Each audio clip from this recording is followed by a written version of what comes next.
Things are not going well at the big global climate talks. And apparently, you don't want to make an octopus angry. I'll explain.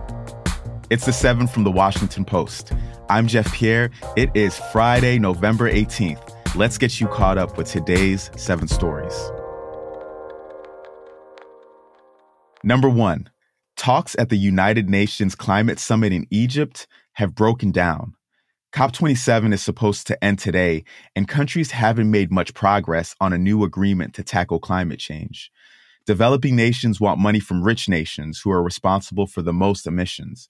We're still on track for dangerous global warming in less than 80 years, unless countries can agree to make more drastic changes.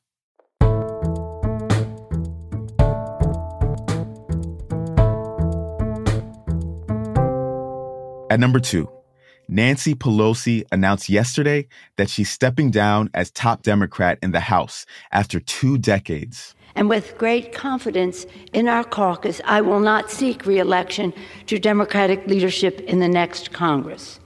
For me, the hour's come for a new generation to lead the Democratic caucus that I so deeply respect. And I'm grateful that so many are ready and willing to shoulder this awesome responsibility. Pelosi said that she'll still serve as a member of the House. She made history as the first woman to become House Speaker, and a lot of experts say she redefined the role. Congressman Hakeem Jeffries of New York is so far the early favorite to replace her. Number 3, it looks like hundreds of workers at Twitter have decided to quit. Elon Musk, that's Twitter's new owner, he told employees this week to choose between being hardcore, meaning working longer hours, or leaving the company with severance pay. Yesterday, many opted for the second option. This whole sequence of events immediately threatens Twitter's ability to keep running. Managers are talking about which employees should be asked to return.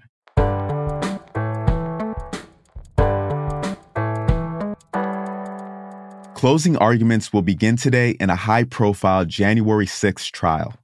That's our 4th story today. The founder of the Oath Keepers and 4 other members of the far-right extremist group, they're accused of helping organize the attack on the U.S. Capitol. All 5 are facing a rare Civil War-era charge of seditious conspiracy and other counts. It could get them up to 20 years in prison. At number 5, there's been chaos over tickets for Taylor Swift's next tour. So first, the pre-sale was happening this week, and glitches on Ticketmaster's website left fans stranded on the site for hours. Regular ticket sales were supposed to start today, but yesterday, Ticketmaster said that wasn't going to happen because there aren't enough tickets left, so the public sale is canceled.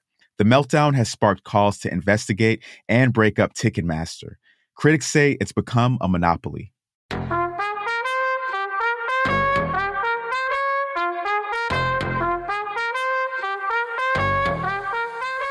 At number 6, the World Cup kicks off this weekend.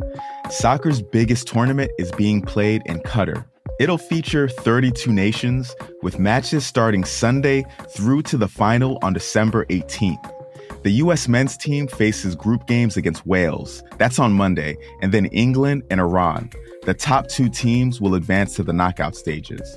And there's a lot of controversy around this World Cup. Qatar's anti-LGBTQ laws and its mistreatment of migrant workers have led to calls to boycott the tournament.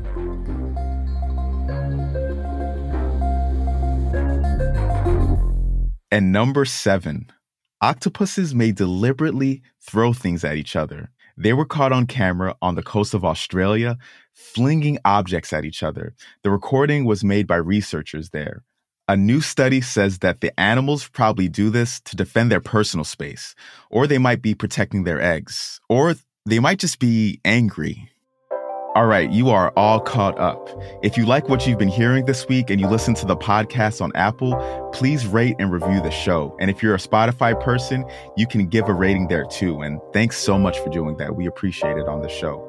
On Fridays, I'm going to be showing some love to the people who make this show possible. Look, It's going to be a little long today. This is a short show, but it takes a village. The crew is assistant producer Taylor White. The staff writers are Tess Homan and Jamie Ross. John Taylor is our editor, copy editing by Francis Moody and Melissa Ngo. Sound design and mixing by Jim Briggs. The 7th theme is by Edith Mudge, and our show art is by Lucy Nayland. Special thanks to Renita Jablonski, Phoebe Connolly, Colleen O'Lear, Robin Bortz, Theo Balcom, Allison Michaels, Jessica Gilbert, Erica Allen, Greg Manifold, and Kat Downs Mulder. Also, Rena Flores, Maggie Penman, Martine Powers, and the rest of the audio crew. Props to our media engineering team, Noah Yedidi, Simon Glenn Gregg, Darius Guerrero, Ryan Coughlin, Gabe Lorenzo, Nathan Walker, and Matt Nelson. There are also so many other people who helped us get to launch this week. One of the people cheering us on was Nima Rashania Patel. Nima was the late editor of our Next Gen team. She died on October 24th at the age of 35. Her passion for reaching younger and more diverse audiences is undeniably a part of the show, and that's something we're keeping with us. And to the whole Next Gen crew, thank you. The list goes on, and I could keep going on, but I know you need to get on with your day. I hope you have a great weekend, and I will meet you back here on Monday.